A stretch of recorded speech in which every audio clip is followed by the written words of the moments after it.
गुरुभ्यो नमः हरिः ओम् व्यासाय भवनाशाय श्रीशाय गुणराशये हृद्याय शुद्धविद्याय मध्वाय च नमो नमः अर्चितः संस्मृतोऽध्यातः कीर्तितः कथितः श्रुतः यो ददात्यमृतत्वं हि समां रक्षतु ಕೇಶವಃ.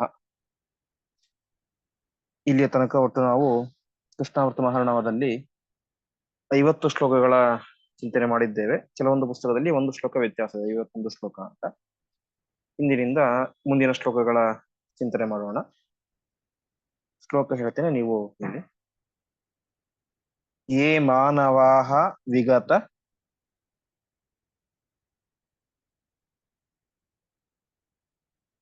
ರಾಗ ಪರಾವರಜ್ಞಾಃ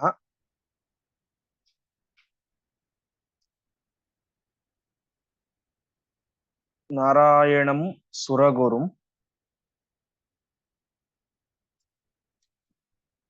ಸತತಂ ಸ್ಮರಂತಿ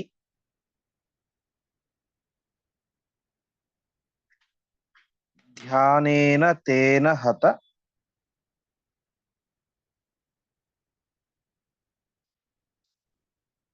ಕಿಲ್ಬಿಷಚೇತನಾಸ್ತೆ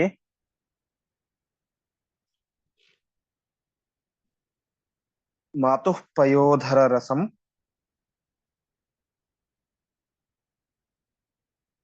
ನ ಪುನಃ ಪಿಬಂತಿ. ಈ ಶ್ಲೋಕದಲ್ಲಿಯೂ ಕೂಡ ಆ ಪರಮಾತ್ಮನ ಸ್ಮರಣೆಯ ಮಹತ್ವವನ್ನು ತಿಳಿಸ್ತಾ ಇದ್ದಾರೆ. ಮೊದಲನೇದಾಗಿ ವಿಗತ ರಾಗ ಪರಾವರಜ್ಞಾಃ.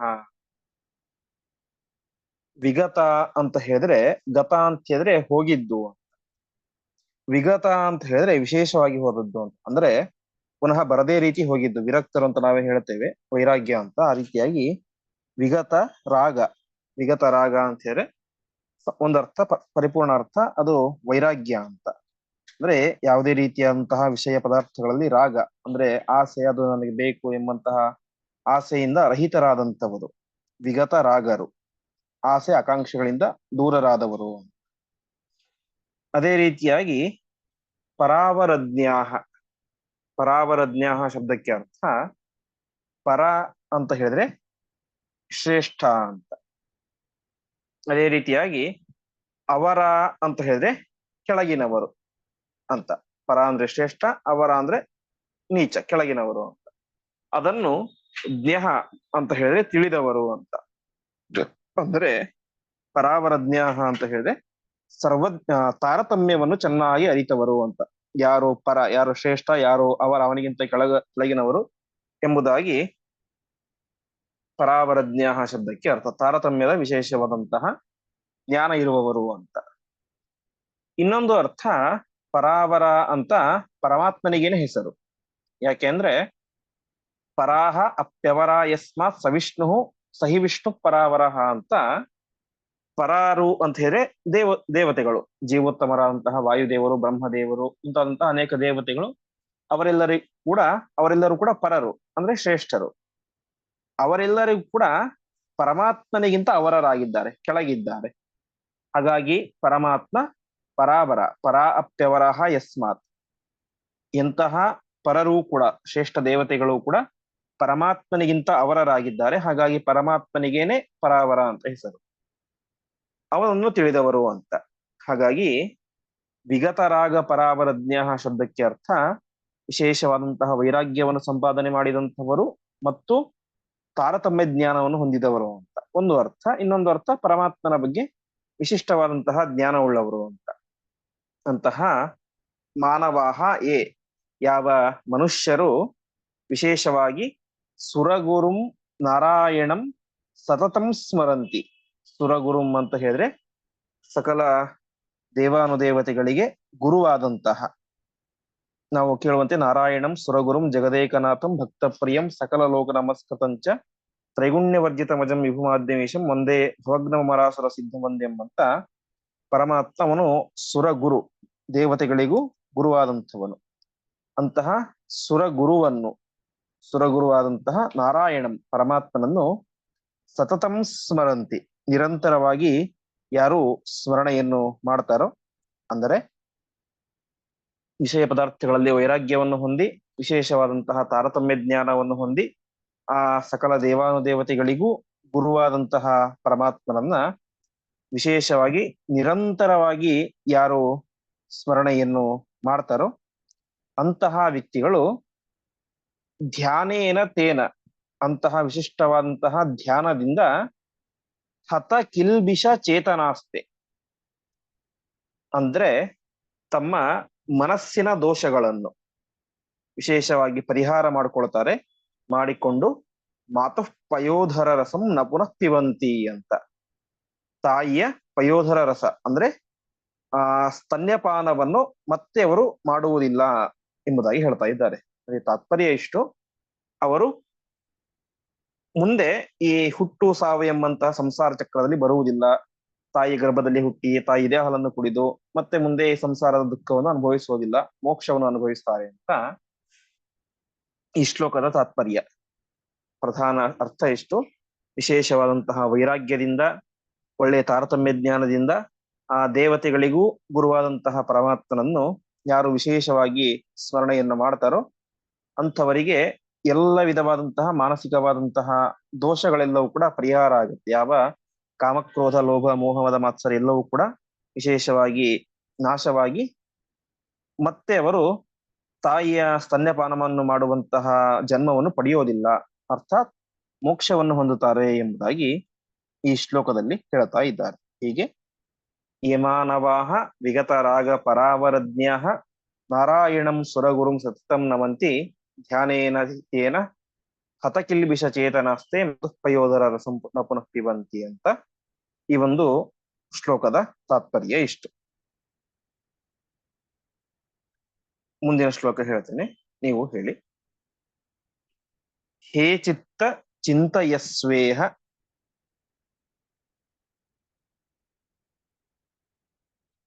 ವಾಸುದೇವಂ ಅಹರ್ನಿಶಂ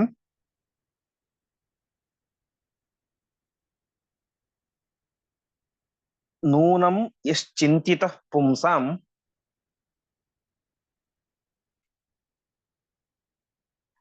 ಹಂತಿ ಸಂಸಾರ ಬಂಧನಂ.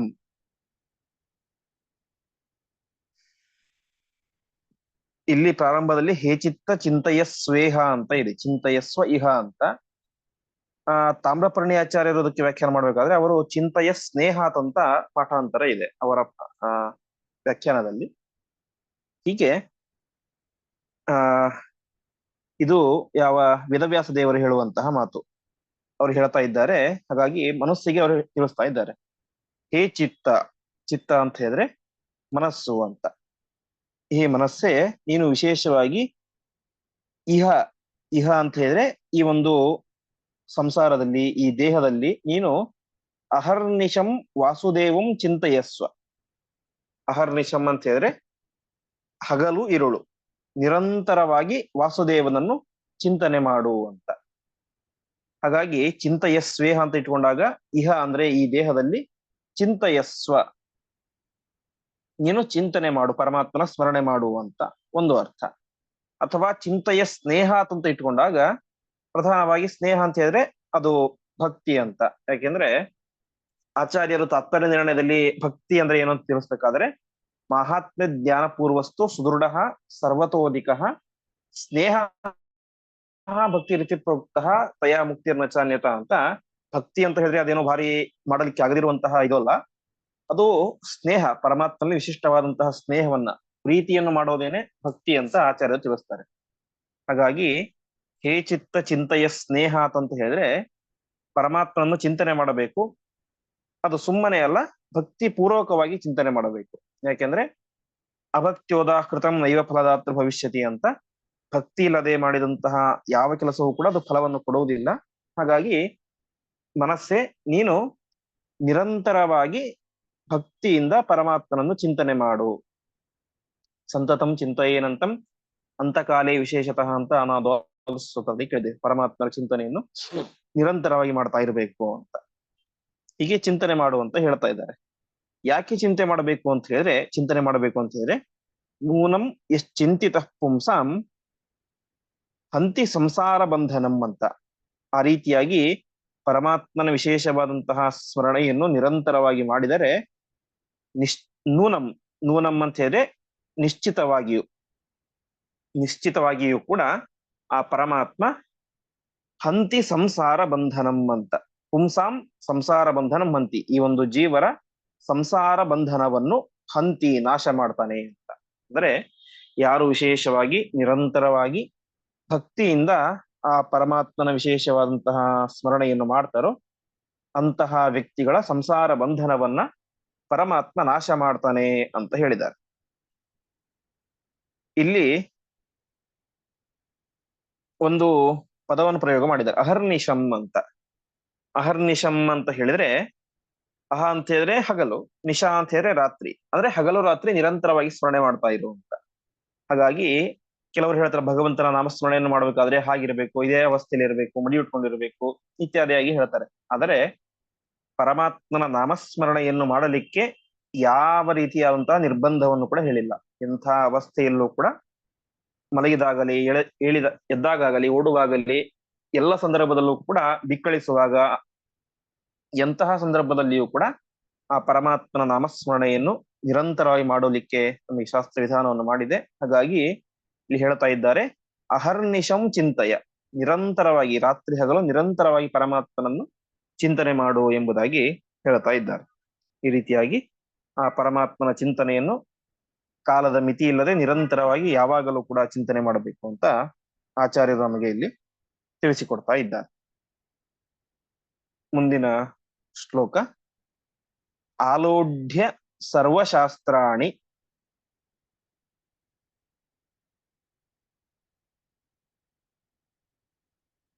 ವಿಚಾರ್ಯ ಚ ಪುನಃ ಪುನಃ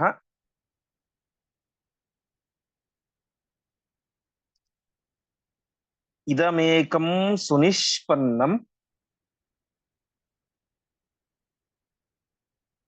ಧ್ಯೇಯೋ ನಾರಾಯಣ ಸದಾ.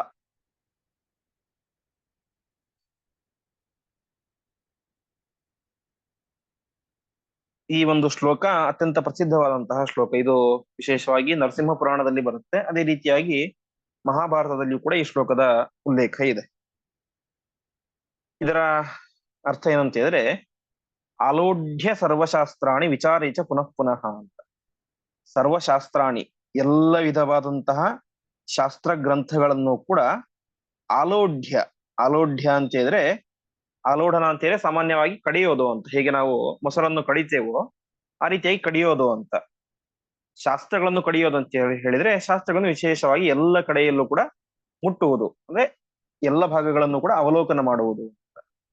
ಆಲೋಢ್ಯ ಸರ್ವಶಾಸ್ತ್ರ, ಎಲ್ಲ ಶಾಸ್ತ್ರಗಳನ್ನು ಕೂಡ ಅಧ್ಯಯನವನ್ನು ಮಾಡಿ, ವಿಚಾರ್ಯಚ ಪುನಃ ಪುನಃ, ಅಷ್ಟು ಮಾತ್ರ ಅಲ್ಲ. ಯಾಕೆಂತ ಹೇಳಿದ್ರೆ ಕೆಲವೊಂದು ಪುರಾಣಗಳಲ್ಲಿ ಒಂದು ರೀತಿ ಇರುತ್ತೆ, ಇನ್ನೊಂದು ಪುರಾಣದಲ್ಲಿ ಇನ್ನೊಂದು ರೀತಿ ಒಂದು ಯಾವುದೋ ಒಂದು ವಿಚಾರ ಹೇಳಲ್ಪಟ್ಟಿರುತ್ತೆ. ಹಾಗಾಗಿ ವಿಚಾರ್ಯಚ ಪುನಃ ಪುನಃ, ಮತ್ತೆ ಮತ್ತೆ ವಿಚಾರ ಮಾಡಿ, ಅಂದ್ರೆ ತಳಸ್ಪರ್ಶಿಯಾಗಿ ಅದನ್ನು ವಿಚಾರ ಮಾಡಿ ನಿಶ್ಚಯವಾಗಿದ್ದೇನು ಅಂತ ಹೇಳಿದ್ರೆ, ಇದಮೇಕಂ ಸುನಿಷ್ಪನ್ನಂ ಧ್ಯೇಯೋ ನಾರಾಯಣ ಸದಾ ಅಂತ. ನಿಶ್ಚಯವಾಗಿದ್ದು ಒಂದೇ, ಅದು ಪರಮಾತ್ಮನನ್ನು ವಿಶೇಷವಾಗಿ ನಿರಂತರ ಸ್ಮರಣೆ ಮಾಡಬೇಕು ಅಂತ. ಅಂದ್ರೆ ತಾತ್ಪರ್ಯ ಏನು ಅಂತ ಹೇಳಿದ್ರೆ,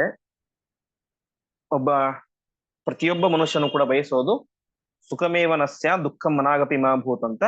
ನಿರಂತರವಾಗಿ ನನಗೆ ಸುಖವೇ ಆಗಲಿ, ದುಃಖದ ಆಲೋಚನೆಯು ಕೂಡ ಬರದೇ ಇರಲಿ ಅಂತ ಮನುಷ್ಯ ಸಹಜ ಎಲ್ಲರೂ ಪ್ರಾರ್ಥನೆ ಮಾಡ್ತಾರೆ. ಆ ರೀತಿಯಾದಂತಹ ಶಾಶ್ವತ ಸುಖ ಸ್ವರೂಪ ಅಂತ ಹೇಳಿದ್ರೆ ಅದು ಮೋಕ್ಷ. ಅಂತಹ ಮೋಕ್ಷಕ್ಕೆ ಸಾಧನವಾದದ್ದು ಯಾವುದು ಅಂತ ಹೇಳಿದ್ರೆ ವಿಶೇಷವಾಗಿ ಪರಮಾತ್ಮನ ಧ್ಯಾನ, ಅವನ ಸ್ಮರಣೆ ಎಂಬುದಾಗಿ ಎಲ್ಲ ಶಾಸ್ತ್ರಗಳು ಕೂಡ ಹೇಳ್ತಾ ಇದ್ದಾವೆ ಅಂತ. ಹಾಗಾಗಿ ಇದನ್ನು ಕೇವಲ ಯಾರೋ ಬಾಯಿ ಮಾತಿಗೆ ಹೇಳ್ತಾ ಇರೋದಿಲ್ಲ. ಸಕಲ ಶಾಸ್ತ್ರಗಳನ್ನ ಎಲ್ಲ ದೊಡ್ಡ ದೊಡ್ಡ ಜ್ಞಾನಿಗಳು ನಿರಂತರವಾಗಿ ಅಧ್ಯಯನ ಮಾಡಿ, ಅದನ್ನು ವಿಶೇಷವಾಗಿ ಎಲ್ಲರೂ ಸೇರಿಕೊಂಡು ವಿಚಾರ ಮಾಡಿ, ಕೊನೆಗೆ ಇದಮೇಕಂ ಸುನಿಷ್ಪನ್ನಂ, ನಿಷ್ಪನ್ನ ಅಂತ ಹೇಳಿದ್ರೆ ನಿರ್ಣಯವಾದದ್ದು ಅಂತ. ಸುನಿಷ್ಪನ್ನಂ ಅಂತ ಹೇಳಿದ್ರೆ ಇದು ಅಂತಿಮ ತೀರ್ಮಾನ ಅಂತ. ಯಾಕೆಂದ್ರೆ ಕೆಲವೊಂದು ಸಲ ತೀರ್ಮಾನ ಆಗುತ್ತೆ, ಮತ್ತೆ ಅದಕ್ಕೆ ಇನ್ನೊಂದು ಯಾರೋ ಒಬ್ರು ಹೊಸ ವಿಚಾರಗಳನ್ನು ಕೇಳಿದಾಗ ಮತ್ತೆ ಅದು ತೀರ್ಮಾನ ಕೆಲವೊಂದ್ಸಲ ಬದಲಾಗುತ್ತೆ. ಆದರೆ ಈ ವಿಚಾರದಲ್ಲಿ ನೀವು ಹತ್ರ ಹಾಗಲ್ಲ. ಸುನಿಷ್ಪನ್ನಂ, ಅಂತಿಮವಾಗಿ ಎಲ್ಲರೂ ಕೂಡ ಸೇರಿಕೊಂಡು ಸುನಿಷ್ಪನ್ನವಾದ ತೀರ್ಮಾನ ಮಾಡಿದ್ದೇನು ಅಂತ ಹೇಳಿದ್ರೆ ವ್ಯಕ್ತಿ ಮೋಕ್ಷವನ್ನು ಪಡೆಯಬೇಕು ಅಂತ ಹೇಳಿದ್ರೆ ಅವನು ವಿಶೇಷವಾಗಿ ಧ್ಯೇಯ ನಾರಾಯಣ ಸದ ನಾರಾಯಣನನ್ನೇ ಪರಮಾತ್ಮನ್ನೇ ವಿಶೇಷವಾಗಿ ಧ್ಯಾನವನ್ನು ಮಾಡಬೇಕು ಎಂಬುದಾಗಿ ಇಲ್ಲಿ ತಿಳಿಸ್ತಾ ಇದ್ದಾರೆ ನರಸಿಂಹ ಪುರಾಣದಲ್ಲಿ ಮತ್ತು ಮಹಾಭಾರತದಲ್ಲಿ. ಮುಂದಿನ ಶ್ಲೋಕ. ಸ್ಮೃತೆ ಸಕಲ ಕಲ್ಯಾಣ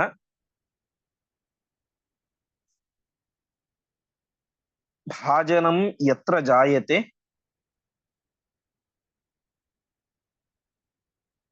ಪುರುಷಸ್ತಮಜಂ ನಿತ್ಯಂ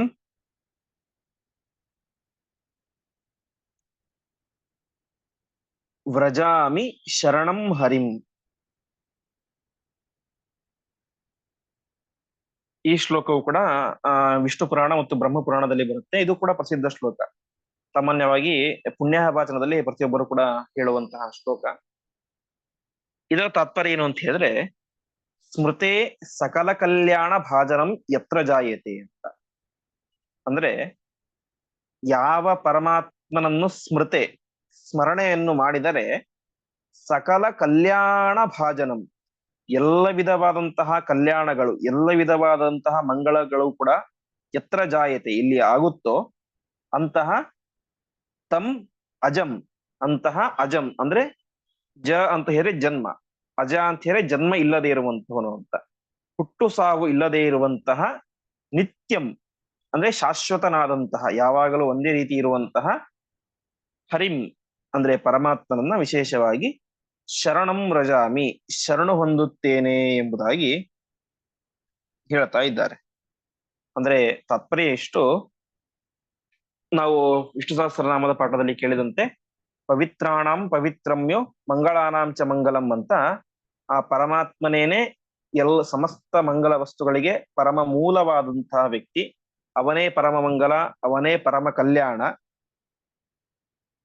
ಅಂತಹ ವ್ಯಕ್ತಿ ಇಲ್ಲಿ ಹೇಳ್ತಾ ಇದ್ದಾರೆ ಪರಮಾತ್ಮನ ಸ್ಮರಣೆಯನ್ನು ಮಾಡಿದರೆ ಸಕಲ ಕಲ್ಯಾಣ ಭಾಜನಂ, ಪುರುಷ ಅಂದ್ರೆ ಮನುಷ್ಯನಿಗೆ ಸಕಲ ಕಲ್ಯಾಣ ಭಾಜನಂ ಎಲ್ಲ ಪುಣ್ಯಗಳು ಕೂಡ ಅವನಿಗೆ ಬಂದು ಸೇರ್ತವೆ ಎಂಬುದಾಗಿ ತಿಳಿಸ್ತಾ ಇದ್ದಾರೆ.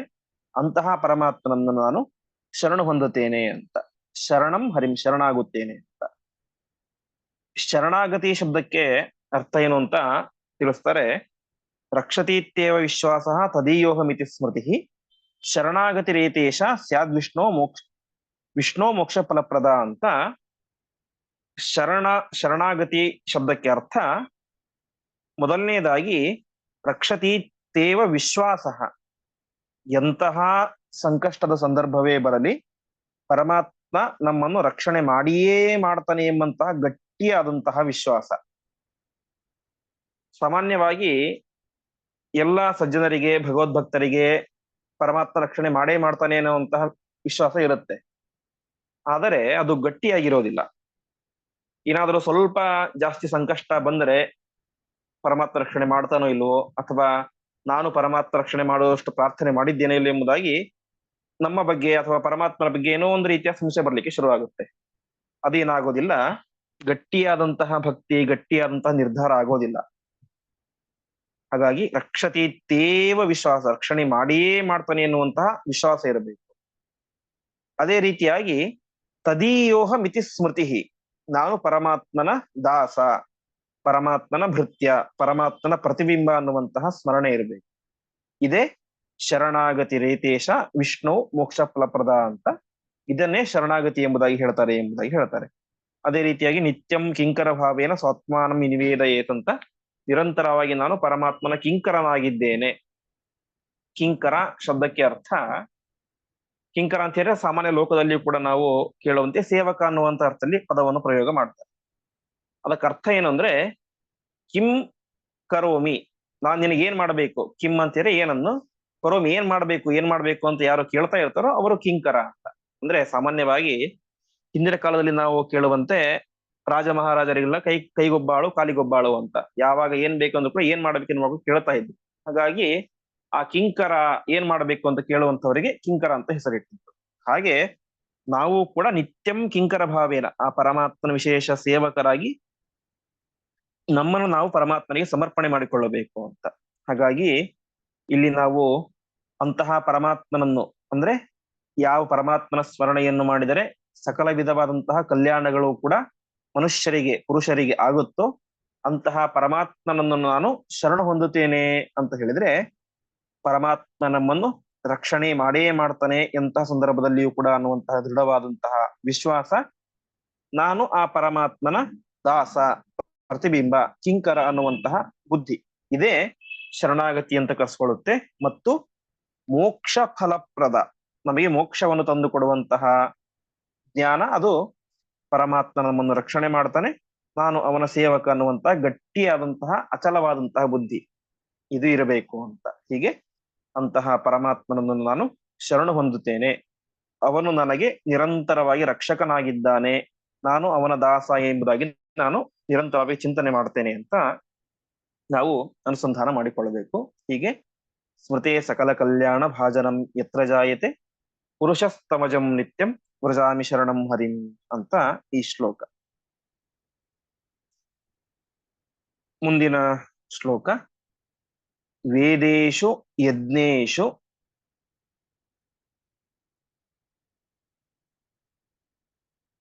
ತಪಸ್ಸು ಚೈವ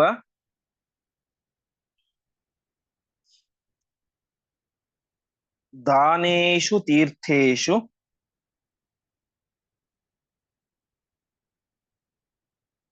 ವ್ರತೇಶು ಯಚ್ಚ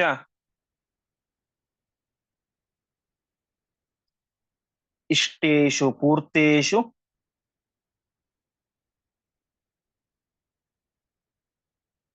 ಚ ಯತ್ ಪ್ರದಿಷ್ಟಂ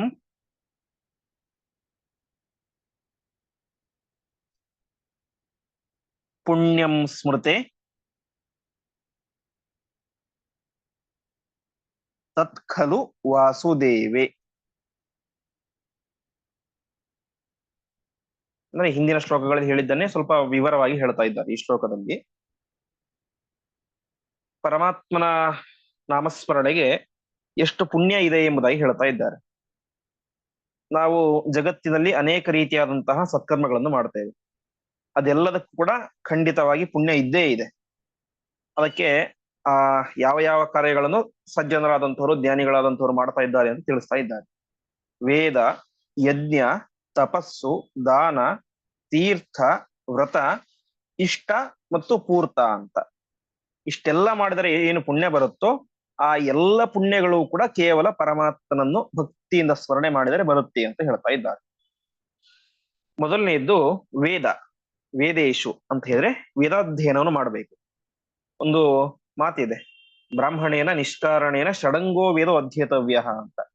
ಒಬ್ಬ ಬ್ರಾಹ್ಮಣ ಅಂತ ಆದರೆ ಅವನಿಗಿಂದ ಏನನ್ನೂ ಅಪೇಕ್ಷೆ ಮಾಡದೇನೆ ತನ್ನ ಕರ್ತವ್ಯ ಅಂತ ಸಮಗ್ರ ವೇದಾಧ್ಯಯನವನ್ನು ಷಡಂಗ ಸಹಿತವಾಗಿ, ಷಡಂಗ ಅಂತ ಹೇಳಿದ್ರೆ ಆ ವೇದಕ್ಕೆ 6 ಶಾಸ್ತ್ರಗಳು ಅಂತ ಇದ್ದಾವೆ, ಸಹಾಯಕ ಶಾಸ್ತ್ರಗಳು, ಪೋಷಕ ಶಾಸ್ತ್ರಗಳು ಅಂತ. ಶಿಕ್ಷಾ, ವ್ಯಾಕರಣ, ಛಂದಸ್ಸು, ನಿರುಕ್ತ, ಜ್ಯೋತಿಷ, ಕಲ್ಪಶಾಸ್ತ್ರ ಅಂತ 6 ಶಾಸ್ತ್ರಗಳಿವೆ. ಆ 6 ಶಾಸ್ತ್ರಗಳನ್ನು ಅಧ್ಯಯನ ಮಾಡಿ ಸಮಗ್ರ ವೇದವನ್ನು ಅಧ್ಯಯನ ಮಾಡಬೇಕು ಅಂತ ವಿಧಾನ ಮಾಡಿ, ಅದನ್ನು ಮಾಡಿದರೆ ಎಷ್ಟು ಪುಣ್ಯ ಬರುತ್ತೋ, ಸಮಗ್ರ ವೇದಾಧ್ಯಯನವನ್ನು ಅದರ 6 ಅಂಗ ಸಹಿತವಾಗಿ ಅಧ್ಯಯನ ಮಾಡಿದರೆ ಎಷ್ಟು ಪುಣ್ಯ ಬರುತ್ತೋ, ಅದೇ ರೀತಿಯಾಗಿ ಯಜ್ಞೇಶು. ಯಜ್ಞೇಶು ಅಂತ ಹೇಳಿದ್ರೆ ಜ್ಯೋತಿಷ್ಠೋಮ, ಜ್ಯೋತಿಷ್ಠೋಮಯಾಗ, ಅದು ಜ್ಯೋತಿಷ್ಠೋಮಿನ ಸ್ವರ್ಗಕಾಮೋ ವಿಜೇತ ಅಂತ, ವಿಶೇಷವಾಗಿ ಸ್ವರ್ಗ ಸುಖವನ್ನು ಬಯಸುವಂತವರು ಜ್ಯೋತಿಷ್ಠೋಮ ಯಾಗವನ್ನು ಮಾಡಬೇಕು ಅಂತ ನಿರೂಪಣೆ ಮಾಡ್ತಾರೆ. ಸೊ ಯಜ್ಞೇಶು ಅಂತ ಹೇಳಿದ್ರೆ ಜ್ಯೋತಿಷ್ಠೋಮಾದಿ ಯಾಗಗಳಿಂದ, ಅಶ್ವಮೇಧ ಮುಂತಾದಂತಹ ಯಾಗಗಳಿಂದ. ಅದೇ ರೀತಿಯಾಗಿ ತಪಸ್ಸು. ತಪಸ್ಸು ಅಂತ ಹೇಳಿದ್ರೆ ಅನೇಕ ರೀತಿಯಾದಂತಹ ತಪಸ್ಸು, ಕಾಡಿಗೆ ಹೋಗಿ ಮಾಡುವಂತಹ ತಪಸ್ಸು ಅಥವಾ ಏಕಾದಶಿ ಮುಂತಾದಂತಹ ತಪಸ್ಸಾಗಿರಬಹುದು. ಅದೇ ರೀತಿಯಾಗಿ ದಾನೇಶು ತಪಸ್ಸು ಚೈವ ದಾನೇಶು. ದಾನೇಶು ಅಂತ ಹೇಳಿದ್ರೆ ವಿಶೇಷವಾದಂತಹ ದಾನ, ಅನೇಕ ರೀತಿಯಾದಂತಹ ದಾನಗಳನ್ನು ಕೊಡುವುದು. ಅದೇ ರೀತಿಯಾಗಿ ತೀರ್ಥೇಶು. ತೀರ್ಥೇಶು ಅಂತ ಹೇಳಿದ್ರೆ ವಿಶೇಷವಾದಂತಹ ತೀರ್ಥ ಸ್ನಾನ. ಗಂಗಾ, ಯಮುನಾ, ಯಾವ ಯಾವ ವಿಶೇಷ ಪುಣ್ಯ ನದಿಗಳಿದ್ದಾವೆ, ಕಾವೇರಿ, ಕೃಷ್ಣ, ತುಂಗಭದ್ರ, ಆ ಎಲ್ಲ ನದಿಗಳಲ್ಲಿ ಅನುಸಂಧಾನ ಪೂರ್ವಕವಾಗಿ ಸ್ನಾನ. ಅದೇ ರೀತಿಯಾಗಿ ವ್ರತೇಶು ಚೈವ. ವ್ರತ ಅಂತ ಹೇಳಿದ್ರೆ ಅನೇಕ ರೀತಿಯಾದಂತಹ ವ್ರತಗಳು, ಏಕಾದಶಿ, ಕೃಷ್ಣಾಷ್ಟಮಿ, ಅದೇ ರೀತಿಯಾಗಿ ಪಯೋವ್ರತ, ಪ್ರಸ್ತುತ ಇರುವಂತಹ ಚಾತುರ್ಮಾಸ್ಯ ವ್ರತ ಮುಂತಾದಂತಹ ಎಲ್ಲ ವ್ರತಗಳು. ಹಾಗೆ ಇಷ್ಟೇಶು ಪೂರ್ತೇಶು, ಇಷ್ಟ ಶಬ್ದಕ್ಕೆ ಅರ್ಥ ವಿಶೇಷವಾಗಿ ನಮಗೆ ಹೇಳಿದಂತೆ ವೈಶ್ವದೇವ ಮುಂತಾದಂತಹ ಕಾರ್ಯಗಳು, ಇವೆಲ್ಲವೂ ಕೂಡ ಇಷ್ಟ ಅಂತ ಕರೆಸ್ಕೊಳ್ತಾರೆ. ವೈಶ್ವದೇವ ಮುಂತಾದಂತಹ ಕಾರ್ಯಗಳು. ಅದೇ ರೀತಿಯಾಗಿ ಪೂರ್ತ, ಪೂರ್ತ ಶಬ್ದಕ್ಕೆ ಅರ್ಥ ಸಾಮಾನ್ಯವಾಗಿ ಈಗಿನ ಕಾಲದಲ್ಲಿ ಪೂರ್ತ ಕಾರ್ಯವನ್ನು ಮಾಡುವಂತವರು ತುಂಬಾ ಕಡಿಮೆ. ಪೂರ್ತ ಅಂದ್ರೆ ವಿಶೇಷವಾಗಿ ಒಂದು ಊರಿನ ಜನರಿಗೆ ಉಪಯೋಗ ಆಗಲಿ ಅಂತ ಒಂದು ಸರೋವರವನ್ನು, ದೊಡ್ಡ ಬಾವಿಯನ್ನು ನಿರ್ಮಾಣ ಮಾಡುವಂಥದ್ದು, ಅದನ್ನು ಪೂರ್ತ ಅಂತ ಕರೆಸ್ಕೊಳ್ತಾರೆ. ಅಂದ್ರೆ ಸಾರ್ವಜನಿಕರಿಗೆ ಉಪಯೋಗ ಆಗಲಿ ಅಂತ ವಿಶೇಷವಾಗಿ ಸರೋವರಾದಿಗಳ ನಿರ್ಮಾಣ ಅಥವಾ ಸಾರ್ವಜನಿಕ ಸಾಮೂಹಿಕವಾಗಿ ಅನ್ನದಾನ ಇತ್ಯಾದಿಗಳನ್ನು ಪೂರ್ತ ಅಂತ ಕರೀತಾರೆ. ಆ ರೀತಿಯಾದಂತಹ ಕಾರ್ಯಗಳನ್ನು ಮಾಡುವುದು. ಹೀಗೆ ಇಷ್ಟೆಲ್ಲಾ ಕಾರ್ಯಗಳನ್ನು ಮಾಡಿದರೆ ವೇದಾಧ್ಯಯನ, ಯಜ್ಞ ಯಾಗಾದಿಗಳು, ತಪಸ್ಸು, ದಾನ, ತೀರ್ಥ ಸ್ನಾನ, ಅನೇಕ ರೀತಿಯಾದಂತಹ ವ್ರತೋಪವಾಸಗಳು ಮತ್ತು ವೈಶ್ವದೇವಾದಿ ನಿತ್ಯ ಕರ್ಮಗಳು ಮತ್ತು ಪೂರ್ತ ಸಾರ್ವಜನಿಕರಿಗೆ ಉಪಯೋಗವಾಗುವಂತಹ ಕಾರ್ಯಗಳು, ಇಷ್ಟೆಲ್ಲವನ್ನು ಮಾಡಿದರೆ ಯಾವ ರೀತಿಯಾದಂತಹ ಪುಣ್ಯ ಎಂಬುದು ಬರುತ್ತೋ ಆ ಎಲ್ಲವೂ ಕೂಡ ಸ್ಮೃತೆ ವಾಸುದೇವೇ ತತ್ಖಲು ಪುಣ್ಯಂ, ಆ ಎಲ್ಲ ಪುಣ್ಯವೂ ಕೂಡ ಆ ವಾಸುದೇವ ರೂಪಿಯಾದಂತಹ ಪರಮಾತ್ಮನನ್ನ, ಮೋಕ್ಷಪ್ರದವಾದಂತಹ ವಾಸುದೇವ ರೂಪಿಯಾದಂತಹ ಪರಮಾತ್ಮನನ್ನ ನಿರಂತರವಾಗಿ ಸ್ಮರಣೆ ಮಾಡೋದರಿಂದಾಗಿ ಇಷ್ಟೆಲ್ಲ ಪುಣ್ಯ ಸಿಗುತ್ತೆ ಎಂಬುದಾಗಿ ತಿಳಿಸ್ತಾ ಇದ್ದಾರೆ. ಹಾಗಾಗಿ ಪರಮಾತ್ಮನ ನಾಮಸ್ಮರಣೆ ಅದೇನೋ ಒಂದು ನಿಮಿಷ, ಒಂದು ಸೆಕೆಂಡ್ ಸ್ಮರಣೆ ಮಾಡೋದು ಅದಕ್ಕೇನು ಫಲ ಇದೆ ಎಂಬುದಾಗಿ ಸರ್ವಥಾ ಉಪೇಕ್ಷೆಯನ್ನು ಮಾಡಬಾರದು. ಇಷ್ಟೆಲ್ಲಾ ಕಾರ್ಯಗಳನ್ನು ಮಾಡಿದರೆ ಎಷ್ಟು ಪುಣ್ಯ ಬರುತ್ತೋ ಅಷ್ಟೆಲ್ಲಾ ಪುಣ್ಯವೂ ಕೂಡ ಆ ಪರಮಾತ್ಮನ ನಾಮಸ್ಮರಣೆಯಿಂದಾಗಿ ಬರುತ್ತೆ ಎಂಬುದಾಗಿ ತಿಳಿಸ್ತಾ ಇದ್ದಾರೆ. ಈ ರೀತಿಯಾಗಿ ವಿಶೇಷವಾದಂತಹ ಪುಣ್ಯವನ್ನು ಕೊಡುವಂಥದ್ದು ಮತ್ತು ಹಿಂದೆ ನಾವು ಅನೇಕ ಶ್ಲೋಕಗಳಲ್ಲಿ ಕೇಳಿದಂತೆ ನಮ್ಮ ಪಾಪವನ್ನು ನಾಶ ಮಾಡುವಂಥದ್ದು ಈ ಪರಮಾತ್ಮನ ನಾಮಸ್ಮರಣೆ ಎಂಬುದಾಗಿ ತಿಳಿಸ್ತಾ ಇದ್ದಾರೆ. ಇಲ್ಲಿಗೆ ಇಂದಿನ ಪಾಠವನ್ನ ಶ್ರೀಕೃಷ್ಣಾರ್ಪಣಮಸ್ತು.